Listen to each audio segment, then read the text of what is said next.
Hello everyone and welcome to part one of my trailer build. Um, this is a mobile kitchen trailer that it all started with mobile kitchen trailer version 1.0. And here is the first trailer. This is a Harbor Freight trailer. It's a 4x8 trailer that I built from the scratch from the flatbed up. I got this sink. It's a double sink. I wanted a triple but didn't have it at the time. I actually built this grill and welded it all up. It's just made from round stock. And eventually I did put an awning off the side where it's cooking, and I did plumb some gas into the so that you could hook up a camp chef. Here is the awning as it is a double. And of course, I drug this trailer everywhere, in the snow, up the rocks, everywhere. But this video is really about the MKT version 2.0. And as you can see, the one on the right being version 1, one on the left being version 2.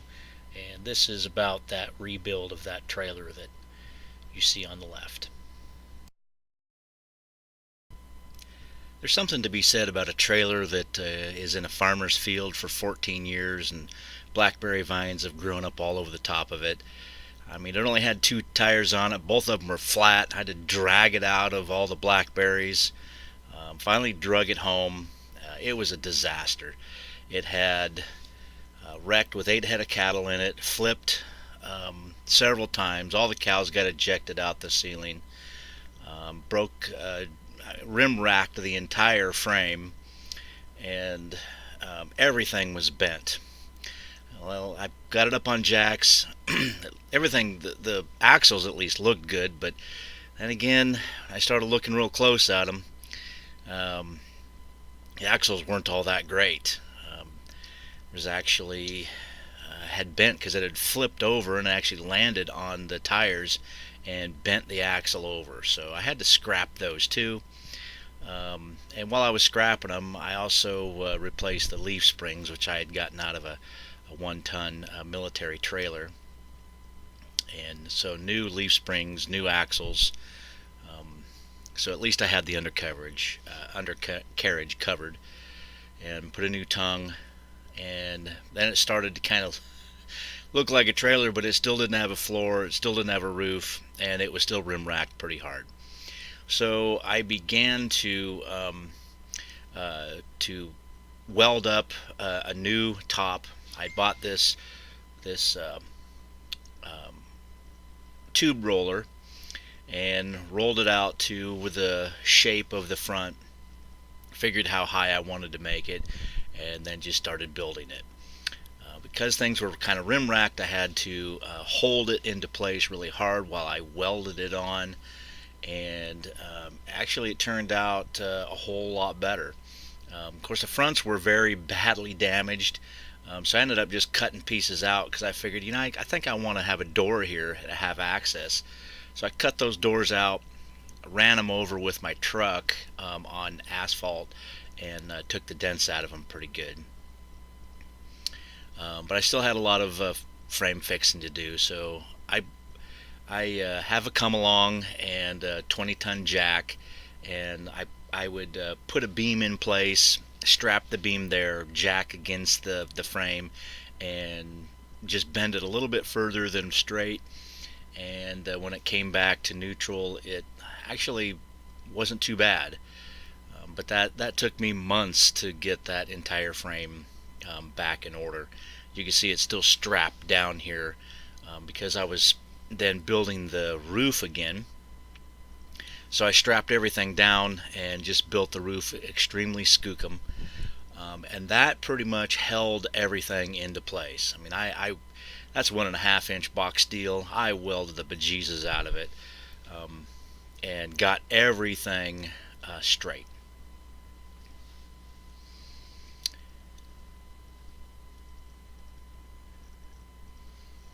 Now the reason why I made such a strong roof is because I knew I wanted to have a water tank on top, and that's why it's as strong as what it is. But here is just showing I began to start to skin it with some corrugated metal. And the front doors, I just bent some more steel and welded it all together, put some hinges on it, and now I have front doors for the trailer. And then I just started skinning over the top. I know it looks like a gigantic garbage can, but it was a cheaper metal, and I was already over budget on so many different things because I had to replace the axles.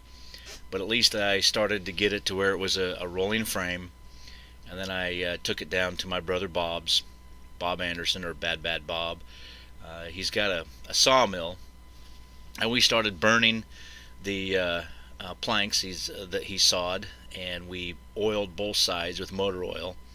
I put some tar paper down, and then a layer of 3/4 inch plywood, and have that decking throughout the entire trailer. That made for a pretty solid deck. This is my son helping me out there. But again, a little finish work on these doors. Have the Scout Law and Scout Oath written on the insides. But they're pretty banged up, but I got most of it straightened out. Here's the inside of the front now. With all that tongue weight, I had to add a pretty skookum tongue jack, and did my first coat of kilts. And then I added some propane tanks. There's a Scout Oath, and painted the whole thing a green color, and that was porch green. And then I began to work on the roof. So laid down my board, got some tar paper on top, and began to trim it out with metal. It is a flat roof, so there's the metal that I used. Just putting it over the top, and a little picture from a little higher, and then I just trimmed it all off so it made the front end real nice. And then of course trimmed the whole thing out with flashing. As I started to do the sink, I needed to make a gull wing design so that it would not only come down, but it would also swing to the tires. So 2 hinges actually allow it to come down, and then 2 hinges allow it to move to the left, or to the rear. And then I built an air dam in front of the wash station so that it would travel down the road properly.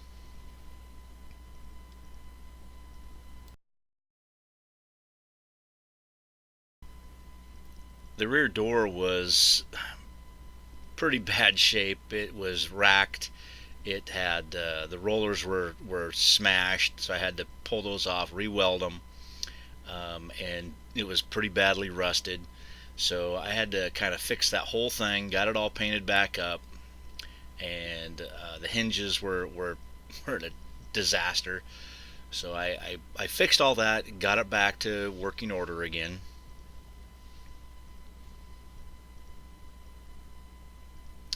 And what I decided to do is I needed a way to haul all of our pioneering poles. We have 12-foot pioneering poles that are, 3-4 inches around, and I don't like scraping them up, so I built these rollers so you could roll them in. Once you got them rolled in, then you can flip them over onto the rack, and it's a higher point so you can actually duck down, get underneath. You don't have all these poles laying around on the floor.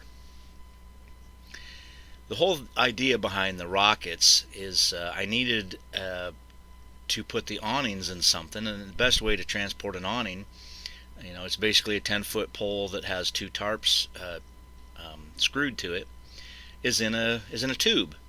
And I needed to have the tube a little bit higher in the front because I couldn't reach that high.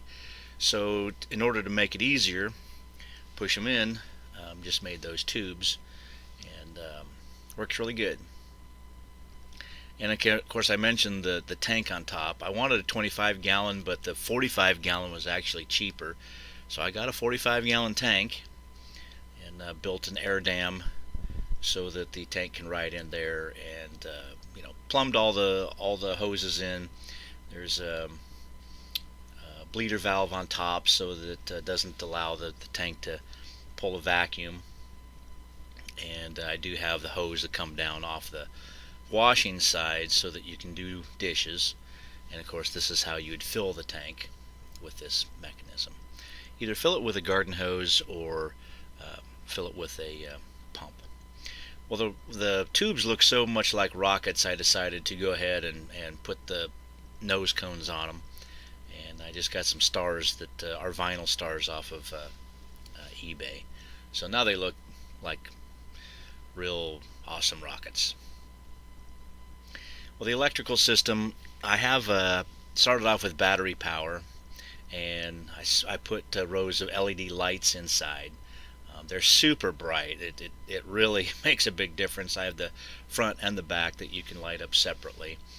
And I also lit up the step as well. So if you're trying to get in at nighttime, it's not a problem. Now this table, I first just came out with a table, and then I decided, you know what, I could put a hinge on there and flip that out and make it into a bed.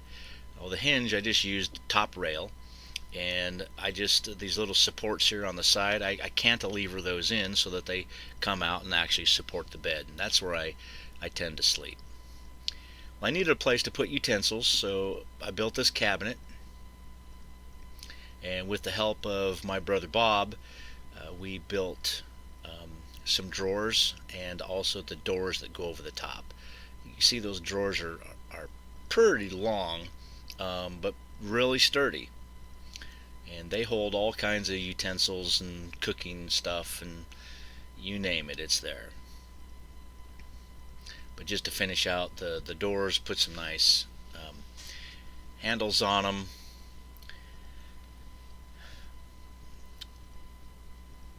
and it was a project that turned out really well.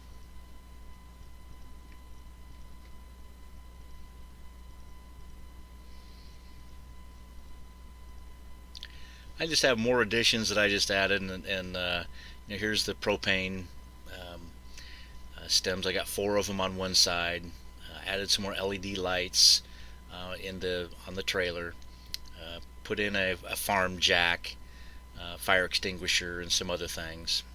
Here's the A-frame awning that fits in one of the tubes, and of course the flag poles, they're all over it for parades.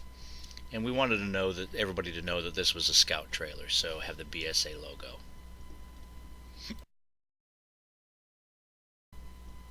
Thanks for watching this build, and please check out part 2. I'll have some video of a little bit more about the trailer and how it came to be. Thanks for watching, and please subscribe.